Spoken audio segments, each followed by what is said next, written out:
ஓம் சாந்தி. எல்லோரும் சந்தோஷமாக இருக்கிறீங்களா? ஸோ பிராமணர்களுக்கு மட்டும் ஏன் சாமி வர்றதே கிடையாது அப்படின்ட்டு நிறைய பேர், குறிப்பாக அரசியல் ரீதியான தலைவர்கள் பேசி நம்ம பார்த்துருப்போம். இதை மலேசியாவை சார்ந்த ஒரு ஆன்மீகவாதி, அவருடைய பேர் என்னன்னு தெரியல, அவர் ஒரு விஷயம் சொல்லியிருந்தார். சாமி வருது சாமி வருதுன்னு சொல்லிட்டு அப்படியே ஆக்ரோஷமாக ஆடுறாங்கள்ல, அது சாமிலாம் கிடையாது, அது வேற என்னமோ. சாமி அப்படி ஆடும் பேயாட்டம், சாமி அமைதியானது, இப்படி ஆடுறதெல்லாம் சாமி கிடையாது அப்படின்னு சொன்னார். ஸோ அவர் மலேசியாவில் சொன்னதுனால இங்கே அது யாருக்கும் தெரிஞ்சிருக்காது. தெரிஞ்சிருந்தால் மேபி அதுக்கு எதிர்ப்பு கூட வந்திருக்கலாம். ஆனாலும் அது உண்மையா அப்படின்னு பார்த்தீங்கன்னா அது உண்மைதான். ஏன் உண்மைனா, உங்கள் வீட்டுக்கு சாமி வந்தால் என் வீட்டிலே மகாலட்சுமி இருக்கணும் அப்படி தானே நினைக்கிறாங்க. வந்தோடனே துரத்திடுவீங்களா? ஒரு சொல் கூட இருக்குது இல்லையா, வீடு தேடி வந்த மகாலட்சுமியை துரத்தினா மாதிரின்ட்டு. அப்படி யாரும் துரத்த மாட்டாங்க, துரத்த விரும்ப மாட்டாங்க. அப்படி இருக்கும்பொழுது ஒருத்தர் உடம்புல சாமி வந்தால் அதை போக வைக்கிறதுக்கு யாராவது முயற்சி பண்ணுவாங்களா? ஆனால் அங்கே சாமி ஆடுறவங்களுக்கு அதை போக வைக்கிறதுக்கு தான் முயற்சி பண்ணுவாங்க இல்லையா. எலுமிச்சம்பழத்தை புழிஞ்சு விட்டு நெத்தியில் இப்படி ஒரு தட்டு தட்டி உட்கார வைப்பாங்க, ஆஸ்வாசப்படுத்துவாங்க. ஸோ உண்மையில் வந்தது சாமி கிடையாது. இது ஏன் பிராமணர்களுக்கு வரலை அப்படிங்கிறதுக்கு முக்கியமான காரணம் என்னென்னா, இந்த சாமி வர்றதெல்லாம் அம்மன் கோயிலில் தான் வரும். அம்மன், ஐயனார் இந்த மாதிரி கோயில்களில் தான் வருமே தவிர பெருமாள் கோயிலில், ராமர் கோயிலெல்லாம் வராது. ஸோ பிராமணர்கள் அங்கே தான் இருப்பாங்க இல்லையா. அங்கே தான் கம்பல்சரி பூசாரி பிராமணராக இருப்பாங்க. அதை விட முக்கியம், பிராமணர்களே விஷ்ணு கோயிலுக்கு தான் போவாங்க, அம்மன் கோயிலுக்கெல்லாம் போக மாட்டாங்க. ஸோ அம்மன் கோயிலுக்கு வந்தால் தானே சாமி வர்றதுக்கு. அது ஒன்று. இன்னொரு முக்கியமான விஷயம், அந்த சாமி வருது அப்படின்னு சொல்கிறோம், அது கோயிலில் மட்டும் இல்லை, வீட்டிலே கூட நிறைய பேருக்கு வரும். சில சத்தத்தை கேட்டால் வரும், இந்த மாதிரி வரும். அதை நர்வ் வீக்னஸ்ன்ட்டு ஒரு சிலர் சொல்லிகிட்டு இருப்பாங்க. இதில் முக்கியமான விஷயம் என்ன நடக்குது சாமி வரும்பொழுது அப்படின்னா, என்ன நடக்குதுன்னே அவங்களுக்கு தெரியாது. அந்த சாமி வரும்போது அவங்க ஆடினதோ பேசுனதோ, சில சமயம் கோழி அப்படியே உயிரோட பல்லால் கடித்து கழுத்தை அறுப்பாங்க, இந்த மாதிரி விஷயங்கள் பண்ணுறது எதுவுமே அவங்களுக்கு ஞாபகமே இருக்காது. ஸோ அப்போ என்ன நடக்குது அப்படின்னா, ஃபுல்லாக அன்கான்ஷியஸ் ஆகுறாங்க, சுயநினைவை இழக்கிறாங்க. இதுதான் அங்கே நடக்குது. குறிப்பாக கோயிலில் இது நடக்குது இல்லையா. ஸோ அதில் குறி கேட்கறதுக்கு பயன்படுத்துறது அதெல்லாம் ஒரு பக்கம் இருந்தால் கூட, அம்மன் கோயிலில், குறிப்பாக ஆக்ரோஷமான தேவதைகள் இருக்கக்கூடிய கோயிலில் இந்த மாதிரி சாமி வர்றதும் அப்படியே நல்ல அமைதியான பாட்டுக்கெல்லாம் வராது. உதாரணத்துக்கு மகாநதி ஷோபனா கூட ஏதோ ஒரு ஸ்ரீரங்கத்தை பற்றி ஒரு ஸ்ரீரங்கநாதனே அதெல்லாம் கேட்டெல்லாம் யாருக்கும் சாமி வராது. அப்போ சாமி வர்ற பாட்டு ஆக்ரோஷமாக இருக்கும். அது சினிமா பாட்டாக இருந்தால் கூட வரும் இல்லையா. கரகாட்டக்காரன் படத்தில் தியேட்டரே ஆடிச்சு இல்லையா. அவங்க என்ன கோயிலுக்கு போகிற பக்தி உணர்வுலையாக படத்துக்கு போனாங்க. ஸோ அப்போ வருது. ஸோ அந்த மியூசிக் ஒரு ஆக்ரோஷமான மியூசிக். அதனால் அவங்க ஆக்ரோஷமாக ஆகிடுறாங்க. இந்த ஆக்ரோஷமாக ஆகுறது கோயிலில் ஏன் நடக்குது? அதுக்கேற்ற மாதிரி உடுக்கை அடிக்கிறாங்க, பாட்டு போடுறாங்க, இதெல்லாம் ஓகே. அதுக்கும் அம்மனுக்கும் என்ன சம்பந்தம் அப்படிங்கிறது தான் இங்கே முக்கியமான விஷயமே. அம்மன் அப்படின்னா யார்? ஏன்னா பலவிதமான அம்மன், கங்கை அம்மன்வாங்க, மாரியம்மன்வாங்க, ஊறப்பட்ட ஏழை மாரியம்மன். ஒரு ஊருக்கு ஒரு 50-60 மாரியம்மன் பேர் இருக்கும். ஸோ இதேமாதிரி ஒவ்வொரு ஊர்லேயும் இருக்கும், ஒவ்வொரு ஸ்டேட்லேயுமே இருக்கும், இந்தியா ஃபுல்லாகவே விதவிதமாக இருக்கும் பேரெல்லாம். ஸோ இத்தனை அம்மன் யார்? ஆனால் நம்ம ஜென்ரலாக என்ன சொல்லுவோம், அம்மன்னா பார்வதி, சிவனுடைய மனைவி அப்படின்னு சொல்லுவோம். சிவன் அமைதியாக தியானத்தில் இருப்பார். ஸோ சிவன்னாலே நமக்கு அதுதான் தோணும். அப்படி அமைதியாக இருக்கிறவருடைய மனைவி ஆக்ரோஷமாக இருப்பாங்களா? யோசித்து பார்க்கணும் இல்லையா? காளி அவ்வளோ ஆக்ரோஷமாக இருப்பான். அம்மனே வந்து நிறைய இடங்களில் அப்படி தான் காட்டப்பட்டு இருக்கும். ஸோ அப்போ அதுவும் இத்தனை அம்மன், சிவன் என்னமோ ஒருத்தர் தான் இல்லையா?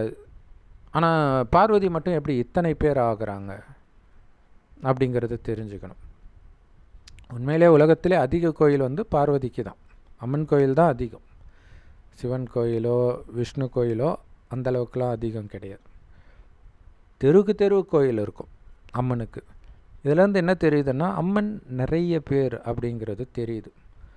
ஸோ அதனால தான் பேருமே நிறைய கொடுக்குறாங்க அம்மனுக்கு.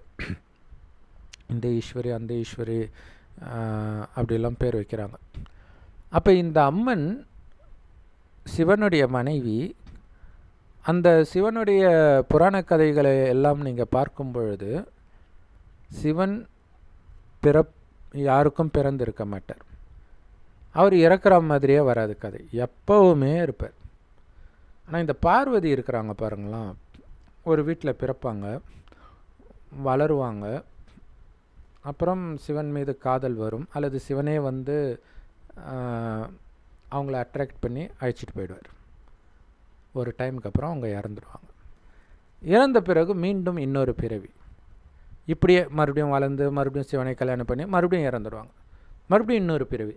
ஆனால் சிவன் அப்படியே தான் இருப்பார், வயசே ஆகாது. ஆனால் பார்வதி மட்டும் அப்படியே குழந்தையிலேருந்து வளர்ந்து குமரியாகி திருமணமாகி அதுக்கப்புறம் மறுபடியும் இறப்பாங்க. ஸோ இப்படியே ஆகிக்கிட்டே இருக்கும். ஸோ அப்போ ஒருத்தரே பல ஜென்மம் எடுக்கிறதாக காட்டியிருக்கிறாங்க.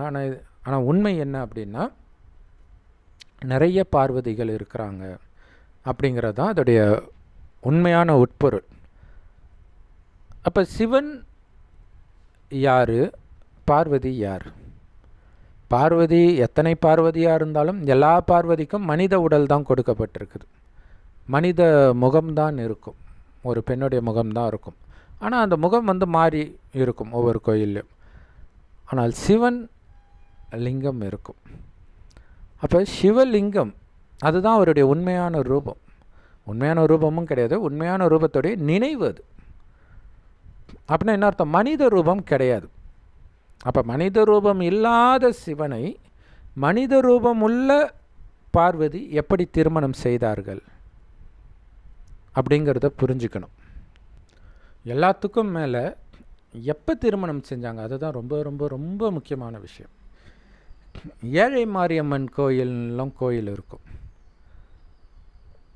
ஸோ அப்போ ஏழை மாரியம்மன் அப்படிங்கிறது ஒரு க்ளூ கொடுக்குது. மாரியம்மன் இப்போ குபேரர் அப்படின்னா பணக்காரர் இல்லையா, பணத்தின் சாமி அது குபேரர். லக்ஷ்மியும் அப்படி தான். அப்போ இந்த பாரத பூமி செல்வத்தில் நிரம்பி வழிந்த காலத்தில் வாழ்ந்தவர் லக்ஷ்மி, மகாலட்சுமி, ஸ்ரீ நாராயணன். ஆனால் அதே பாரத பூமி அனைத்தையும் இழந்து சாப்பாட்டுக்கே வழியில்லாத நிலையை பெரும்பான்மையானவர்கள் அடையும் பொழுது பிறப்பவள் தான் அம்மன். ஸோ அதை புரிஞ்சுக்கணும். ஸோ அது எந்த யுகத்தில் நடக்கும்? செல்வங்களில் நிரம்பிய யுகம் அப்படின்னா அது சத்தியுகம், முதல் யுகம். அப்படிப்பட்ட சொர்க்கமாகத்தான் கடவுள் படைக்கிறார். அங்கே அளவற்ற செல்வம் இருக்கும். மனிதர்களுடைய குணங்களும் கையெடுத்து கும்பிட்ற மாதிரி தெய்வீகமாக இருக்கும். அதனால தான் அவங்கள தெய்வம் கோயில் கட்டி கும்பிட்றோம். 33 கோடி தேவதைகள் வாழ்ந்த இடம் சொர்க்கம். முதல் 2500 வருஷம் இதே பாரத பூமி. அடுத்த 2500 வருடத்தில் கொஞ்சம் கொஞ்சமாக சொர்க்கத்தில் இருந்த செல்வங்கள், எல்லா விதமான செல்வங்களும் கொஞ்சம் கொஞ்சமாக இழக்க ஆரம்பிக்கிறோம். ஸோ செல்வங்கள், அறிவு, அழகு, ஆரோக்கியம், குணங்கள் எல்லாத்தையும் இழக்கிறோம், பாவம் செய்ய ஆரம்பிக்கிறோம். ஸோ பாவம் செய்ய செய்ய என்ன ஆகும்? அதற்கான தண்டனையாக தான் நம்மக்கிட்ட இருந்த செல்வம் எல்லாமே அபகரிக்கப்படுது. இப்போ எல்லாமே அபகரிக்க என்ன ஆகும்? ஆரோக்கியம் போய் நோயாளியாகவும், செல்வம் போய் ஏழையாகவும்.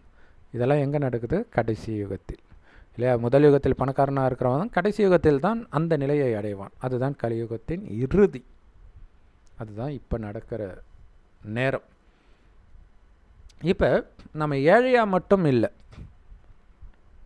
மனிதனுடைய குணம் இருக்குது பாருங்க, சொர்க்கத்தில் பார்த்தா கையெடுத்து கும்பிட்ற மாதிரி இருக்கும். அவங்களுடைய கண்கள், பேசுகிற வார்த்தைகள், அவங்களுடைய அசைவுகள் எல்லாமே. ஆரம்பத்தில் அவர்களே மறுஜென்மம் எடுத்து எடுத்து கலியுகத்தின் இறுதியில் அவங்கள பார்த்தாலே ஈட்டி எடுத்து குத்துற மாதிரி இருக்கும். அந்த மாதிரி பார்வையில் அவ்வளோ வஞ்சம். வார்த்தையும் அப்படி தான். இதெல்லாம் எங்கே நடக்குது? இப்போ தானே நடக்குது இல்லையா? ஸோ இந்த மாதிரி நேரத்தில் தான் பார்வதி ஜென்மம் எடுக்கிறாங்க. யாருக்கு பார்வதி ஜென்மம் எடுக்கிறாங்க? நீங்கள் அந்த கதையெல்லாம் பார்த்திங்கன்னா சாதாரண ஒரு மீனவனுக்கு பிறக்கிறாங்க, ஒரு விவசாயிக்கு பிறக்கிறாங்க, இந்த மாதிரி ஒரு சாதாரண குடும்பத்தில் பிறக்கிற மாதிரி காட்டுவாங்க. ஏன்னா இங்கே அப்படி தானே இருந்தாகணும். கலியுகத்தில் எல்லாம் எல்லாத்தையும் இழந்திருக்கிறாங்க. ஸோ இந்த நேரத்தில் பிறந்தவர்கள், அதில் பார்வதி பெண்ணாக காட்டப்பட்டு இருந்தாலும் கடவுளை பொறுத்த வரைக்கும் நாம் எல்லோரும் அவருடைய மனைவிகள் தான். எதை சொல்கிறாரு? ஆத்மாவை சொல்கிறார், உடம்பை கிடையாது. ஆத்மா எல்லாமே அவருடைய மனைவி தான். ஆத்மான்றது உயிர், அது பூர்வமத்தியில் நட்சத்திரம் மாதிரி ஜொலிக்குது. அதனால தான் இங்கே பொட்டு வைக்கிற பழக்கம் இருக்குது. ஸோ கடவுள் கொடுக்குற முக்கியமான ஞானமே இது தான். ஏன்னா சொர்க்கத்தில் உங்களுடைய குணம் நல்லா இருந்ததுக்கு காரணம், நான் ஆத்மா, இந்த ஆத்மா தான் கண் வழியாக பார்க்குது, வாய் வழியாக பேசுது, அனைத்து காரியங்களையும் உடல் மூலமாக செய்யுது அப்படின்ற உணர்வு இருக்கும். அதனால தான் எந்த பாவமும் செய்ய மாட்டோம். அது மட்டும் இல்லை, சதா ஆனந்தமாக திருப்தியாக இருப்போம். ஏன்னா ஆத்மாவுடைய உண்மையான குணமே ஆனந்த ஸ்வரூபம். அப்படி இருந்த ஆத்மா மறுஜன்மம் எடுத்து கலியுகத்தை, அதாவது நரகத்திற்கு வரும்பொழுது 2500 வருஷம் முடிந்த பிறகு ஆத்மான்றதை மறந்து உடல்னு நினைக்க ஆரம்பிக்கிறோம். அப்போ தான் நமக்குள்ளே காமம், கோபம், பற்று, பேராசை, அகங்காரம் இதெல்லாம் கொஞ்சம் கொஞ்சமாக வர ஆரம்பிக்குது. கொஞ்சம் கொஞ்சமாக அதிகமாகுது, உச்சத்துக்கு போகுது. கலியுகத்தின் இறுதியில் ஸ்லைட்டான ஒரு வார்த்தை சொன்னால் போதும், பெரியவங்க இல்லை, சின்ன குழந்தைக்கு சுருன்னு கோபம் வருது. அந்த மாதிரி நேரம் இது இல்லையா? இப்போ தான் எல்லாம் அப்படி ஆட்டம் ஆடுறாங்க. எப்படி சாமி வந்து அன்கான்ஷியஸ் ஆகுறாங்களோ அது மாதிரி கோபம் வந்து அன்கான்ஷியஸ் ஆவாங்க தானே. கான்ஷியஸாக இருக்கிறவனால கோபமோ, காமமோ, பற்றோ, பேராசையோ, அகங்காரமோ வைக்க மாட்டோம். இது எல்லாமே புத்தியின் மயக்க நிலை. புத்தியின் மயக்க நிலையில் தான் காமம் வரும், கோபம் வரும், பற்று வரும், பேராசை வரும், அகங்காரம் வரும். ஒரு நொடி என்ன பண்ணுறதுன்னு தெரியாமல் கொலையே பண்ணிவிடுவோம். ஸோ அது புத்தியோடைய மயக்க நிலை. அதில் ஆடுற பேயாட்டத்தை தான் அங்கே சாமி வந்து ஆடுறதாக காட்டுறாங்க. எப்போ நடக்குது? கலியுகத்தின் இறுதியில் மனிதனுடைய குணம் அப்படி இருக்குது. அப்படி இருக்கக்கூடிய மனிதனுக்குத்தான் இறைவன் வந்து ஞானத்தை கொடுக்கிறார். கலியுகத்தின் கடைசியின் ஒரு வருடம் ஒரு வயோதிகர் உடல் வந்து ஞானத்தை கொடுக்கிறார். ஸோ இந்த ஞானத்தை கேட்கும்போது நம்ம எல்லாம் பேயாட்டம் ஆடினவங்க தான். அப்படி பேயாட்டம் ஆடினவங்களை கடவுள் கோயிலில் வச்சு வழிபடுற மாதிரி சாந்த ஸ்வரூபமாக ஆக்குறார். அம்மன் எப்படி இருக்கிறாங்க அப்படியே பார்த்துக்கிட்டே இருக்கலாம் போல் இருக்குது இல்லையா? காளியை தவிர்த்து மற்ற அம்மன் எல்லாம். ஸோ அப்போ ஆரம்பத்தில் நாம் எல்லாம் காளியாக தான் இருக்கிறோம். காளி கருப்பாக காட்டுவாங்க, நிர்வாணமாக காட்டுவாங்க. அதாவது தேக உணர்வு இல்லையா? சொர்க்கத்தில் ஆத்ம உணர்வில் இருக்கும்போது அமைதியாக இருந்தோம். தேக உணர்வு வரும்பொழுது அதுதான் நிர்வாணமாக காட்டுறது. தேக உணர்வு வரும்போது ஆக்ரோஷம், தேக உணர்வின் உச்சத்தில் இருக்கிறனால நிர்வாணமாக காட்டுறாங்க. ஸோ இப்போ அழியக்கூடிய உடம்பு நீங்கள் கிடையாது, ஆத்மான்னு உணர்ந்து ஆத்மாவின் தந்தை சிவபரமாத்மாவை எவ்வளவு முடியுமோ அவ்வளவு நினைவு பண்ணிக்கிட்டே இருங்கன்றார். அவரை நினைக்க நினைக்க சும்மா நட்சத்திரம் மாதிரி நினைக்கிறது மட்டும் கிடையாது, அவர் உண்மையிலே எப்படி இருக்கிறார், அவருடைய குணம் என்ன, அத்தனையும் சேர்த்து நினைக்கிறது. அவருடைய குணத்தை பற்றி நமக்கு என்ன தெரியும்? புராண கதைகள்லாம் நிஜத்தில் நடந்தது கிடையாது. நிஜத்தில் நடப்பது கடைசின்னு ஒரு வருடம் ஒரு வயோதிகர் உடலில் வராரு பாருங்க, அதுதான் நிஜம். அவர் வாய் வழியாக ஞானத்தை சொல்கிறார் பாருங்க, அதுதான் நிஜம். அவர் பேசும்பொழுது தான் அவருடைய குணம் வெளிப்படும். நாம் எல்லாம் பேசும்பொழுது தானே குணம் வெளிப்படும். ஸோ அப்படி அவர் பேசுகிறது தான் முரளின்னு சொல்கிறோம். எல்லா பிரம்மகுமாரிகள் ராஜயோக தியான நிலையத்திலும் முற்றிலும் இலவசமாக இந்த ஞானம் கிடைக்கிது, முரளின்னு சொல்லுவோம். ஸோ யூடியூப் வெப்சைட்ஸ்லாம் இருக்குது, அதோடைய லிங்க் இந்த வீடியோக்கு டிஸ்கிரிப்ஷனில் கொடுக்குறோம், அவசியம் பார்த்து பயன்பெறுங்கள். ஸோ இறைவனை நினைக்க நினைக்க ஆத்மான்ற உணர்வில் நீங்கள் நிலை பெற ஆரம்பிப்பீங்க. அப்போ வெளி உலகத்தில் இருக்கக்கூடிய அந்த கவர்ச்சி, காமம், கோபம், பற்று, பேராசை, அகங்காரம், புலனின்பம் எல்லாத்துலேருந்தும் புத்தி விலகி உங்களுடைய ஆத்மாவில் ஒடுங்கும் உங்களுடைய கவனம். அப்போ என்னாகும்? சொர்க்கத்தில் எப்படி ஆத்மாவில் உங்கள் கவனம் நிலை பெற்று இருக்கும் பொழுது நிரந்தர பேரானந்தத்தில் இருந்தீங்களோ அந்த ஆனந்தத்தை நீங்கள் அடைவீங்க. ஸோ இது எல்லாமே மனதுக்குள் நடக்கிறது. எப்போவுமே உட்காந்துக்கிட்டே இறைவனை நினச்சிட்டு இருக்கிறதுன்னு அர்த்தம் இல்லை. உட்காந்தும் நினைக்கலாம், ஆனால் உட்காந்துக்கிட்டே இருக்க முடியுமா? மற்ற காரியங்கள்லாம் செய்யணுமே. செய்யும் பொழுதும் இறைவன் நினைவிலேயே செய்கிறதுனால தான் இது பேர் கர்ம யோகம். யோகம்னா இறைவனோடு புத்தியை இணைக்கிறது. காரியம் செஞ்சுக்கிட்டே புத்தியை இணைக்கிறதுனால அது பேர் கர்ம யோகம். அப்போ அந்த பேயாட்டம் ஆடிக்கிட்டு இருக்கிறது யார்? உள்ள சாமி இருக்குது, வெளியில் பக்தர்கள் ஆடுறாங்க. இந்த வெளியில் ஆடுற பக்தரை உள்ளே வச்சு வழிபடுற அளவுக்கு மாற்றுறது தான் கடவுளுடைய வேலை, சிவபெருமானுடைய வேலை. இந்த ஞானத்தை கொடுத்து கடவுள் மாத்துற. ஸோ அப்போ இறைவனை நினைக்க நினைக்க ஆத்மா நான்ற உணர்வில் இருக்க பிறரையும் ஆத்மானு பார்க்க, ஆத்ம உணர்வில் இருக்கும்பொழுது அவங்க எல்லாம் அமைதியாக தெய்வீக குணம் நிரம்பியவர்களாகத்தான் இருந்தாங்க. ஆத்மான்றதை மறந்து உடல் நினைக்கும்போது தான் காமம், கோபம், பற்று, பேராசை, அகங்காரம்லாம் வந்துச்சு. ஸோ அந்த உடலையே நாம் பார்க்கல, ஆத்மாவையும் ஆத்ம உணர்வில் இருக்கும்போது அவங்க எப்படி இருந்தாங்கன்றதையும் நான் பார்க்குறேன். அப்போ அவங்க இப்போ என்ன பண்ணுறாங்கன்றதை பார்க்காதனால என்னுடைய கவனம் அதில் அவங்க இப்போ எனக்கு கொடுக்குற டார்ச்சரில் போகலை, இறைவன்கிட்ட மட்டும் போகுது. ஸோ அப்படி இறைவனை நினைவு பண்ணிக்கிட்டே இருக்கிறோம்.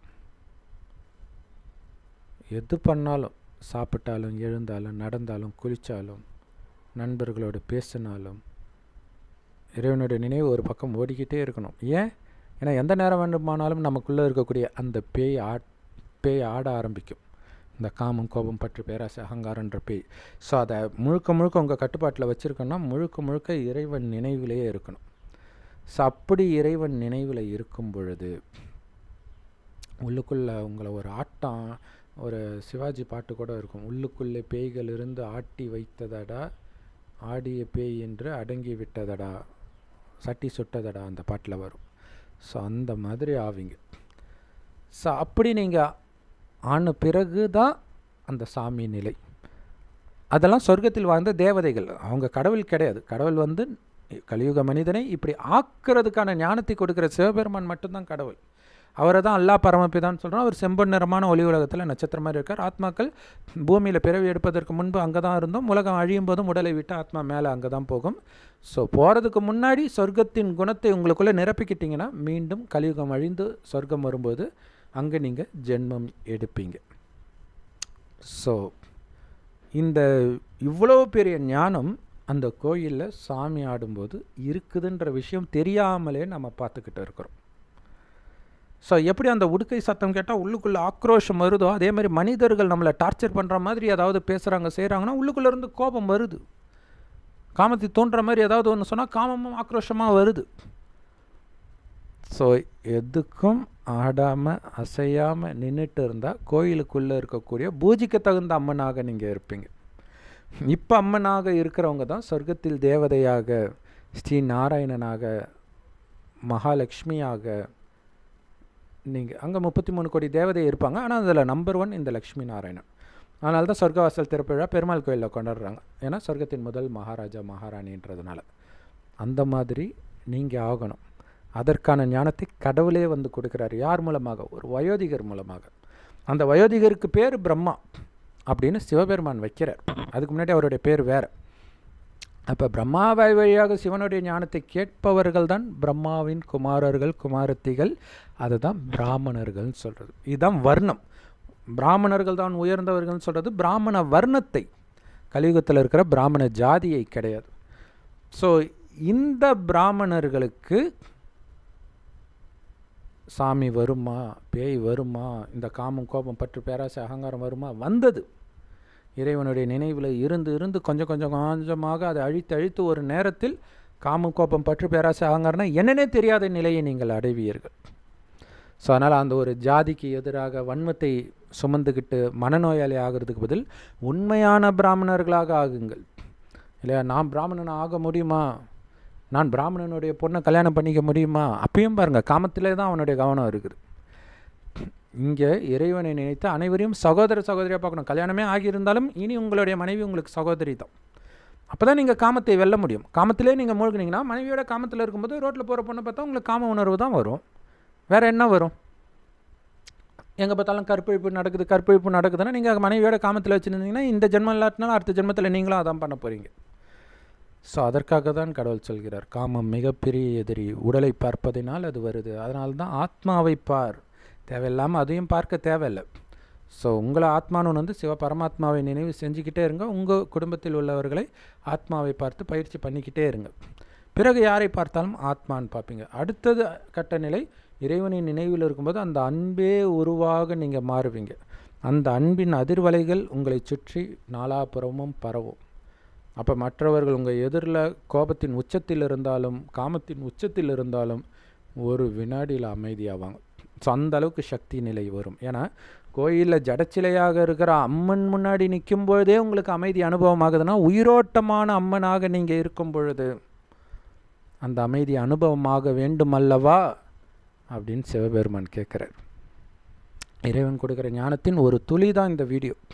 இப்போ இறைவன் கொடுக்குற ஞானத்தை நேரடியாக கேட்டால், முழுசாக கேட்டால் எப்படி இருக்கும்? அதுக்கு தான் சொல்கிறது, அருகில் உள்ள பிரம்மகுமாரிகள் ராஜயோக தியான நிலையத்திற்கு உடனடியாக செல்லுங்கள். யூடியூப் வெப்சைட்ஸில் இருக்குது, அதோடைய லிங்க் இந்த வீடியோக்கே டிஸ்கிரிப்ஷனில் கொடுத்துருக்குறோம். அவசியம் பார்த்து பயன்பெறுங்கள். அந்த மலேசியா சகோதரர் சொன்ன மாதிரி கடவுள் தெய்வம் எல்லாமே அமைதியின் சொரூபமானவர்கள், ஆட்டம் போடுபவர்கள் கிடையாது. அப்படி ஆட்டம் போட்ட பக்தர்களாகிய நாம தான் அங்கே உள்ள மூலஸ்தானத்தில் உட்கார்ந்துட்டு இருக்கிற அமைதியான அம்மனாக மாறுகிறோம். அப்படிங்கிறது தான் அங்கே நடக்குது. இன்னும் கேட்டிங்கன்னா, ஐயப்பன் கோயிலில் 18 படிக்கட்டுக்கு மேலே ஐயப்பன் இருப்பார், கீழே நீங்கள் இருப்பீங்க. இறைவனுடைய நினைவில் உங்களுடைய குணம் உயர்ந்த நிலை அடையும் போது நீங்கள் தான் ஐயப்பன் ஆகிறீங்க. ஸோ இந்த மாதிரி தேவதையாக நீங்கள் ஆகலாம், கடவுளாக ஆக முடியாது. கடவுள் வேறு, தேவதை வேறு. தெய்வீக குணம் நிரம்பிய மனிதர்களை தேவதைன்றோம். அது ஆரம்பத்தில் நாம் அப்படி தான் இருந்தோம், நாமளே தான் அப்படி இருந்தோம். மறுஜன்மம் எடுத்து நம்மளை வழி நடத்த யாரும் கிடையாது. ஏன்னா சொர்க்கத்தில் கடவுள் வரமாட்டார். நரகத்தின் இறுதியில் இந்த ஞானத்தை கொடுத்து குணத்தை மாற்றி அனுப்பிடுவார். அந்த குணம் 5000 வருடம் ஆகுது. அந்த குணம் கொஞ்சம் கொஞ்சமாக நம்மை விட்டு போய் சுத்தமாறும் குணம் இழந்தவரை ஆகிற நேரத்தில் இறைவன் நம்மளை தூக்கி மீண்டும் இந்த பூமியை சொர்க்கமாக்கி அனுப்புகிறார். ஓம் சாந்தி. தேங்க்ஸ் ஃபார் வாட்சிங். ஸோ இவ்வளோ நேரம் இந்த வீடியோ பார்த்துருந்தாலே கண்டிப்பாக சொர்க்கத்தில் வாழ்ந்த தேவதையாக தான் இருந்திருப்பீங்க. மற்றவர்களுக்கு இந்த ஞானம் கண்டிப்பாக புரியாது. இவ்வளோ நேரம் கேட்குற பொறுமையும் இருக்காது. ஓம் சாந்தி. தேங்க்ஸ் ஃபார் வாட்சிங்.